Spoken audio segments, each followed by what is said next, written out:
राजस्थान पर्यटन विकास निगम अब अपने सबसे बड़े संरचनात्मक बदलाव और पुनर्गठन अभियान की ओर बढ़ता दिखाई दे रहा है। वर्षों से घाटे, बंद पड़ी इकाइयों, कमजोर संचालन मॉडल और घटती प्रतिस्पर्धा से जूझ रहे पर्यटन निगम को फिर से खड़ा करने के लिए सरकार ने गंभीर स्तर पर मंथन शुरू कर दिया है। खास बात यह है कि पर्यटन निगम पहले ही अपनी बीमार और बंद इकाइयों को लेकर विस्तृत रिपोर्ट तैयार कर चुका है, जिसमें करीब 38 इकाइयों को चिन्हित किया गया है। अब इन्हीं इकाइयों के भविष्य, पुनर्विकास, पीपीपी मॉडल और व्यावसायिक उपयोग को लेकर उच्च स्तर पर रणनीति तैयार की जा रही है। देखिए फर्स्ट इंडिया न्यूज की ये खास रिपोर्ट। उप मुख्यमंत्री एवं पर्यटन मंत्री दिया कुमारी स्वयं पर्यटन निगम की स्थिति की समीक्षा कर रही हैं। पर्यटन विभाग और आरटीडीसी अधिकारियों के बीच लगातार बैठकों का दौर जारी है। सरकार का स्पष्ट संकेत है कि वर्षों से निष्क्रिय पड़ी परिसंपत्तियों को अब डेड असेट बनाकर नहीं रखा जाएगा, बल्कि उन्हें नए पर्यटन और निवेश मॉडल से जोड़ा जाएगा।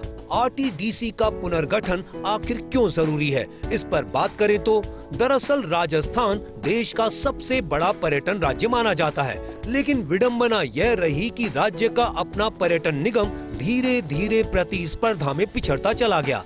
एक समय RTDC hotel, motel, midway, boating, package tour और सरकारी पर्यटन सेवाओं का प्रमुख चेहरा था, लेकिन निजी होटल उद्योग और ऑनलाइन ट्रेवल प्लेटफॉर्म के विस्तार के बाद निगम की कई इकाइयां आर्थिक रूप से कमजोर होती चली गयीं। स्थिति यह हो गई कि कई होटल और पर्यटन इकाइयां वर्षों से बंद पड़ी हैं, जबकि कुछ परिसंपत्तियां न्यूनतम उपयोग में चल रही हैं। रखरखाव की कमी, स्टाफ संरचना, पुरानी कार्य प्रणाली और निवेश अभाव के कारण निगम की आय पर लगातार असर पड़ा। अब पर्यटन निगम ने खुद अपनी लगभग 38 बीमार और बंद इकाइयों की सूची तैयार कर सरकार को स्थिति से अवगत कराया है। सूत्रों के अनुसार सरकार कई विकल्पों पर विचार कर रही है। इनमें पीपीपी मॉडल पर पुनर्विकास, निजी निवेशकों को संचालन अधिकार, हेरिटेज होटल मॉडल, वेलनेस और धार्मिक पर्यटन से जोड़ना, इको टूरिज्म और डेस्टिनेशन रिजोर्ट मॉडल, व्यावसायिक उपयोग के लिए पुनर्पैकेजिंग जैसे विकल्प शामिल माने जा रहे हैं। पर्यटन विभाग चाहता है कि जिन परिसंपत्तियों की लोकेशन मजबूत है, उन्हें आधुनिक पर्यटन आवश्यकताओं के अनुरूप विकसित किया जाए। विशेष रूप से जयपुर, उदयपुर, जैसलमेर, माउंट आबू, पुष्कर और रणथंभौर जैसे पर्यटन क्षेत्रों में आरटीडीसी की संपत्तियों को नए मॉडल से जोड़ने की संभावनाएं तलाशी जा रही हैं। दिया कुमारी के विजन में यह बदलाव क्यों अहम है? दरअसल उप मुख्यमंत्री दिया कुमारी पिछले कुछ समय से पर्यटन विभाग में बड़े स्तर के बदलावों और इंफ्रास्ट्रक्चर सुधारों पर फोकस कर रही हैं।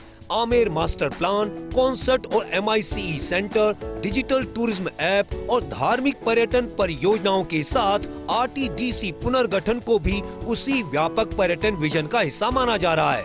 सरकार की सोच केवल होटल संचालन तक सीमित नहीं है।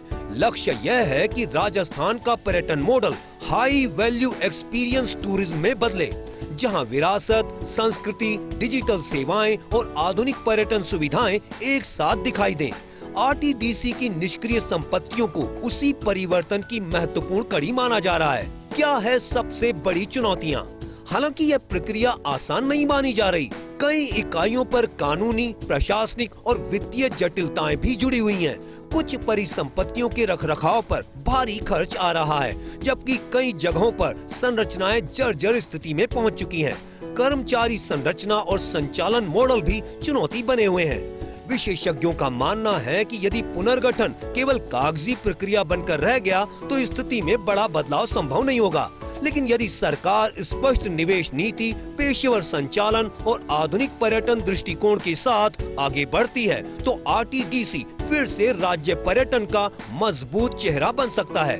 विशेषज्ञों के अनुसार आरटीडीसी की बंद और बीमार इकाइयों के पुनर्जीवित होने से होटल उद्योग, स्थानीय रोजगार, हस्तशिल्प, लोक कलाकारों, ट्रांसपोर्ट और क्षेत्रीय पर्यटन अर्थव्यवस्था को बड़ा लाभ मिल सकता है। साथ ही सरकार की निष्क्रिय परिसंपत्तियां भी राजस्व उत्पन्न करने वाले मॉडल में बदल सकती हैं। कुल मिलाकर राजस्थान पर्यटन निगम का प्रस्तावित पुनर्गठन केवल प्रशासनिक कवायद नहीं, बल्कि राज्य की पर्यटन अर्थव्यवस्था को नए दौर में ले जाने की बड़ी रणनीति माना जा रहा है।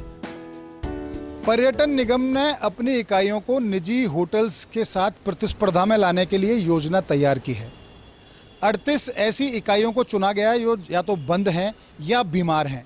उन्हें वापस से मुख्य धारा में लाने के लिए और प्रतिस्पर्धा में बनाए रखने के लिए न केवल उनका जीर्णोद्धार किया जाएगा, बल्कि उनको पीपीपी मोड पर निजी क्षेत्र को भी दिया जा सकता है। कैमरा पर्सन यश माथुर के साथ Nirmal Tiwari, first India news, Jaipur.